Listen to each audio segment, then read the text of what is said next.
Hello friends! Did you know that in the modern world, we check the time an average of 110 times a day? Now imagine, how did people live for centuries without these small mechanisms on their wrists or phone screens constantly telling them what time it is? Welcome to an amazing journey through the most unusual and ingenious ways our ancestors determined time. If you're curious about how humanity oriented themselves in time before the invention of the familiar clocks, then quickly hit the subscribe button and turn on notifications. This way you won't miss other fascinating stories about how people solved everyday tasks in the past. And now, let's dive into the world of amazing time traditions, some of which might come in handy in modern life if your phone suddenly dies or your watch breaks. Time is one of the most mysterious concepts in our lives. It flows elusively. You cannot touch or see it, but we constantly feel it. And although today we measure it with accuracy down to fractions of a second, it wasn't always this way. Ancient people perceived time completely differently, not as a linear sequence of minutes and hours, but as a cyclical process connected to natural rhythms. For them, time was tied to the sunrise and sunset, to the phases of the moon, to the seasons of the year and agricultural cycles, and this perception formed special, sometimes whimsical methods of measuring time, which we will explore today. Let's see how humanity learned to feel and measure this invisible substance without the help of modern technology. The first tradition we're telling about is determining time by celestial bodies. This method is perhaps the most ancient. Even cave dwellers noticed the cyclical movement of the sun and the onset of darkness. Archaeologists find evidence that 15,000 years ago, Ice Age people marked the phases of the moon by making notches on bone plates. But interestingly, different cultures developed remarkably accurate systems based on the position of stars. For example, Polynesian navigators could determine the time of night with accuracy up to half an hour simply by observing the position of certain constellations relative to the horizon. They knew that the Pleiades constellation appears at a certain height at a specific time of year, and northern residents used the North Star and the Big Dipper as a giant hand of celestial clock. Imagine the situation. You're standing on the ocean shore, not a soul around, just the sound of waves and the starry sky above your head. And by these very stars, you understand with incredible accuracy what time it is and in which direction you need to sail. Amazing? But it worked for centuries. The ancient Maya developed such an accurate astronomical calendar that they could predict solar eclipses hundreds of years in advance. They built special observatories where priests observed the movement of stars and planets. On certain days, sunlight penetrated through narrow openings in the walls of temples, illuminating only specific symbols on the walls, thus determining the exact time of year and the approach of important agricultural dates. And in ancient Egypt, there was a special instrument, the merkhet. It was a simple stick with a plumb line that allowed the observer to align with the North Star and track the movement of other stars to determine time at night. Egyptian astronomers compiled special tables indicating which stars rise above the horizon at certain times of the year and day. Such a device was so accurate that it allowed determining time with an error of just a few minutes. Of course, we cannot fail to mention sundials, one of the most widespread time-measuring instruments in human history. From the simplest sticks stuck in the ground to the most complex architectural structures, sundials evolved over millennia. In ancient China, there were gnomons, special tall poles, the shadow of which fell on a marked area. Interestingly, Chinese astronomers noticed that the length of the shadow at noon changes depending on the season, and used this to determine not only the time of day, but also the time of year. And in the ancient Roman city of Pompeii, archaeologists found portable sundials, small folding devices that wealthy Romans carried with them. It turns out that the idea of wearable gadgets existed 2,000 years ago. But what if the sky is overcast with clouds and you need to know the time? This is where the second amazing tradition came to help: water clocks or clepsydras. These devices were used in ancient Egypt, Babylon, Greece, China, and many other civilizations. The working principle was brilliantly simple. Water slowly flowed from one vessel into another through a small hole, and time markings were made on the vessel walls. But the most sophisticated designs appeared in China. There, court engineer Su Song created water clocks with wheels and figurines that moved, marking the hours. In fact, this was the first automated chronometer in the world. Interestingly, water clocks were even used in the courts of ancient Greece and Rome. Lawyers' speeches were limited by a certain amount of water in the clepsydra, hence the expression, "time has run out." If the speaker needed more time, he asked the judge to stop the water, and witnesses giving testimony were told, "Speak while the water flows."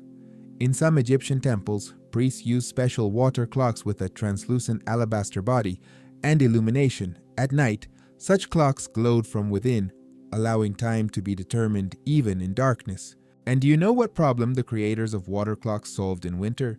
The water froze. Therefore, in cold weather, they added salt or other substances that lowered the freezing temperature. Some advanced clepsydras even had a system to compensate for changes in water flow rate at different temperatures, an incredible engineering solution for its time. In Persia, inventors created clepsydras with floats and a system of pulleys that moved the hands on a dial. And the most complex water clock in the world was built in Damascus in the 13th century. It showed not only time, but also phases of the moon, and even included an automated mechanism counting 5 daily prayers for Muslims. The third method, no less ingenious, fire clocks. In China, Japan, and some parts of Europe, they used candles with markings. When the candle burned down to a certain mark, it meant that a specific period of time had passed. But the most unusual version of fire clocks was invented in medieval Korea. There they used special aromatic sticks that burned at a certain speed. Small metal balls on strings were attached to them. When the stick burned down to the string, the ball fell into a metal bowl, making a ringing sound. Imagine what it's like to determine time by smell and sound. In Buddhist temples in Japan, this method is still sometimes used during certain ceremonies.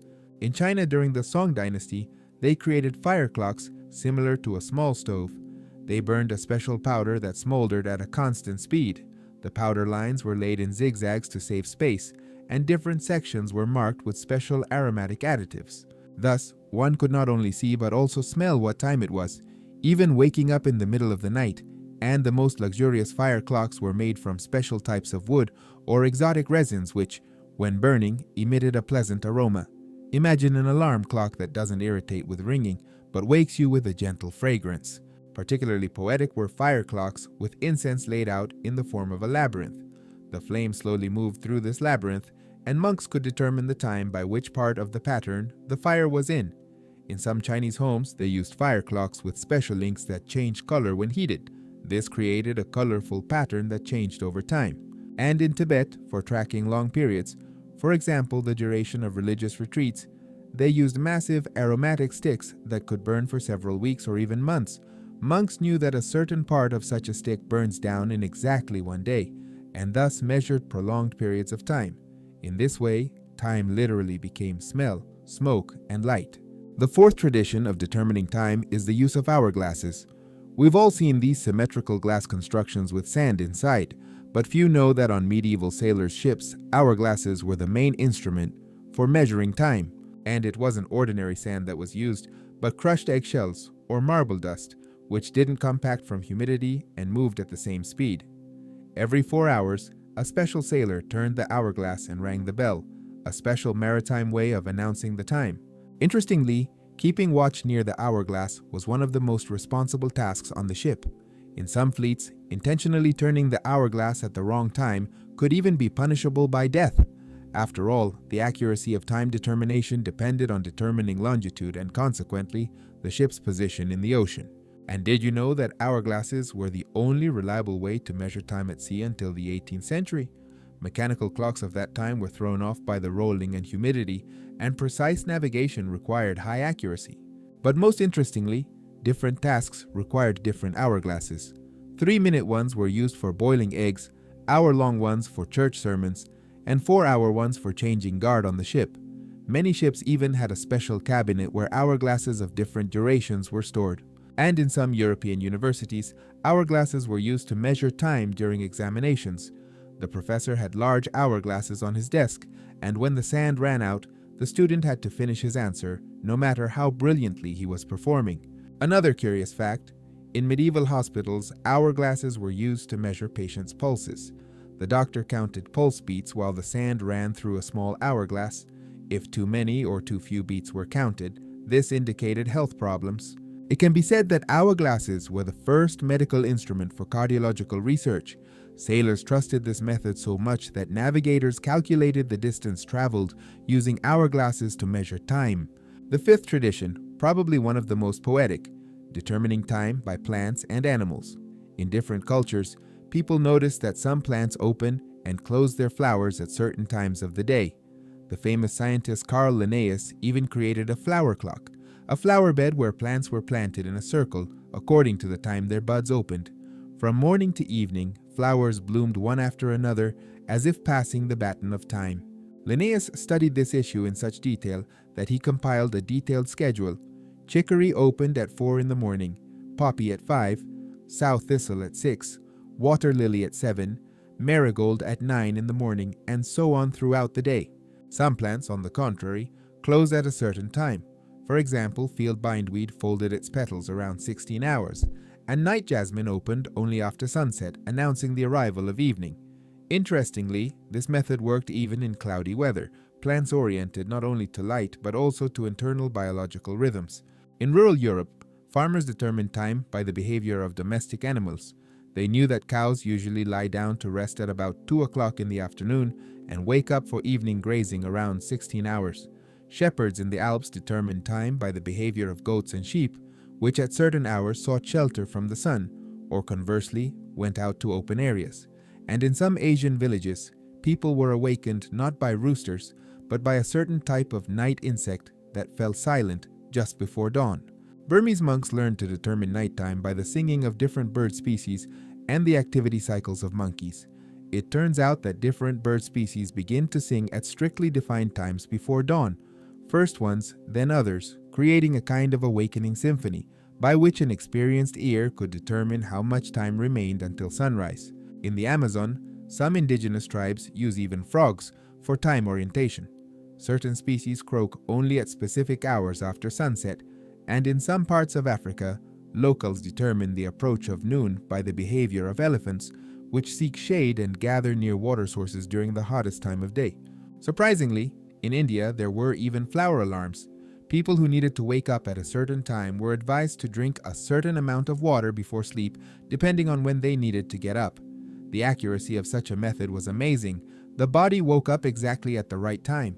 Imagine how amazing it is to live in a world where time can be determined by the smell of flowers or the singing of birds. In some regions of India, you can still meet people who can tell what time it is just by listening to the sounds of the forest or looking at the behavior of local animals. Such a connection with nature seems almost magical for a modern city dweller. The sixth tradition, musical and sound methods of measuring time. In medieval cities of Europe and the Middle East, special drummers or trumpeters worked who at certain hours performed special melodies notifying residents about the time. In some Muslim countries, the main chronometer was the muezzin's calls to prayer, which sounded 5 times a day from the minarets. In medieval Krakow, there was a special tradition. Every hour, a trumpeter played the Hejno melody from the tower of St. Mary's Church, and the melody broke off in the middle. According to legend, this happened in the 13th century when the trumpeter was killed by a Tatar arrow during an enemy invasion. This tradition is preserved to this day, and the Hejno melody has been sounding over Krakow every hour for more than 700 years. And in Venice, in St. Mark's Square, there are famous clocks with moving figures that strike the time. It's a whole mechanical spectacle that attracts tourists from all over the world. Interestingly, in China there were musical water clocks in which falling water drops set in motion miniature hammers, beating a melodious rhythm every hour. The Chinese believed that the flow of time should be not only accurate but also harmonious, hence the idea of combining time measurement with music. In the imperial palace of the Tang dynasty, there were even water clocks that not only showed time but also performed different melodies depending on the hour of the day. Morning hours were accompanied by vigorous, energetic motifs, and evening ones by more calm and relaxing ones. In some parts of Africa, talking drums are still used to communicate time to remote villages. Different rhythmic patterns mean different times of day, and people far from the settlement can determine the approximate time by the sound of these drums. And in some regions of Tibet, monks track time by the duration of reading certain mantras. They knew that reading a specific sacred formula required a strictly defined amount of time. For example, Om Mani Padme Hum, repeated 108 times at a certain speed, took exactly 1 hour. Thus, the rhythm of prayer became the rhythm of time. In the Japanese tradition, there were special wooden clappers, the strikes of which marked the beginning and end of meditation periods. Zen monks could determine time intervals with high accuracy based only on their inner feeling. This was called time consciousness, and was specially trained through years of spiritual practice. And in the ancient Indian tradition, for short periods of time, they used the concept of prana, the time needed for one breathing cycle. For example, some meditative exercises were prescribed to be performed for 100 pranas, and experienced yogis could measure this time without any external devices. Amazingly, time-determining instruments simultaneously set the rhythm and mood for the entire life of a city or community. And finally, the seventh, most mysterious tradition, determining time using unusual folk methods. For example, residents of some mountainous regions of Switzerland could determine time by measuring the length of their shadow. They used their own body as a kind of solar pointer. A person's steps also served as a measure of time. In some cultures, distances were measured not in kilometers, but in the time needed to cover them. The village is 2 hours' walk from here. Such a way of indicating distance was more practical in mountainous areas, where travel speed depended heavily on the terrain. And in some parts of Polynesia, people measured cooking time. They knew that if you put a certain root vegetable in hot earth near a thermal spring, it would cook in exactly such and such a period of time. Polynesians developed a whole system of culinary timers, different products cooked for different times, and by the degree of readiness of a certain dish, one could understand how much time had passed. For example, cooking taro in hot earth took about an hour, and sweet potato about 40 minutes. Thus, the process of cooking food became simultaneously a way of measuring time. In medieval Europe, there was a way to measure time by burning rope. The rope was specially impregnated to burn at a constant speed, and knots were tied on it at equal intervals. When the fire reached the next knot, it meant that a certain period of time had passed. Such rope clocks were especially popular with night watchmen who needed to mark time in the dark, and in some monasteries they used oil lamps with special markings on the walls. By the level of oil, one could determine how much time had passed since the lamp was lit. But perhaps the most unusual method was used in some parts of India and Africa. There they measured time needed for milking a cow or cooking rice. They said, "Let's meet after 2 cow milkings," or "I'll return in the time it takes to cook 1 pot of rice." And what's most amazing, everyone perfectly understood what time period was being talked about. In some African tribes, time periods were measured by the number of pipes smoked. "Wait for me 2 pipes" meant about half an hour, the time needed to leisurely smoke 2 pipes of tobacco. In some Amazonian tribes, there was a tradition of measuring time by the speed of drying certain leaves or by changes in their color. "The leaf has not yet turned yellow" could mean that less than half an hour had passed. Indigenous Australians developed a way of measuring time using sticks inserted into an anthill. They knew that ants of a certain species move the stick a fixed distance in a certain time, and used this to measure periods of several hours. And some nomadic peoples of Central Asia measured time by the speed of a camel caravan. The distance of 1 day's journey was a standard unit of measurement for both space and time. Such methods seem strange to us, but they were perfectly suited to the rhythm of life of those societies. Another little-known but amazingly accurate way of determining time was used by sailors in Micronesia. They placed a small coconut with a hole in a large container of water. Water gradually seeped into the nut through the hole, and when it gained a certain weight, it sank. This meant that a specific amount of time had passed. After that, the nut was removed, emptied, and the process began again. The accuracy of such a method was sufficient to determine the favorable time for fishing associated with the tides. And in some regions of the Himalayas, monks use so-called cups of tea to measure short periods of time, the time needed to drink a cup of hot tea without burning oneself and without hurrying, about 5 to 7 minutes. For longer periods, the concept of butter melting time was used, about 3 hours needed to prepare traditional Tibetan butter tea from yak milk. These everyday timers perfectly corresponded to the measured way of life in mountain monasteries. When we look back at these amazing traditions, it becomes clear how inventive humanity was in its pursuit to organize and measure time. From observing stars to aromatic sticks, from flower clocks to drum beats, each culture found its unique ways to orient in time. And what's particularly striking Many of these methods were no less accurate than modern digital gadgets. They just integrated differently into people's lives, making time not abstract numbers on a screen, but a living, tangible part of nature and culture. Time was measured not in seconds and minutes, but in natural cycles, processes, and rhythms. And perhaps in this was a deep understanding of the essence of time, not as an abstract linear scale, but as an integral part of life and being. Some psychologists say that the modern perception of time as a constantly escaping resource that needs to be economized, spent, and not lost makes us constantly tense and anxious. Unlike our ancestors, who lived in harmony with natural cycles, we have become slaves to clocks and calendars. Maybe we should sometimes return to a more natural perception of time. After all, when we stop constantly looking at the clock and simply immerse ourselves in the process, time takes on a completely different quality. It seems to stretch, becoming more filled and deep. And now a question for you. If you found yourself without a watch and phone, which of these 7 ways of determining time would you try to master first?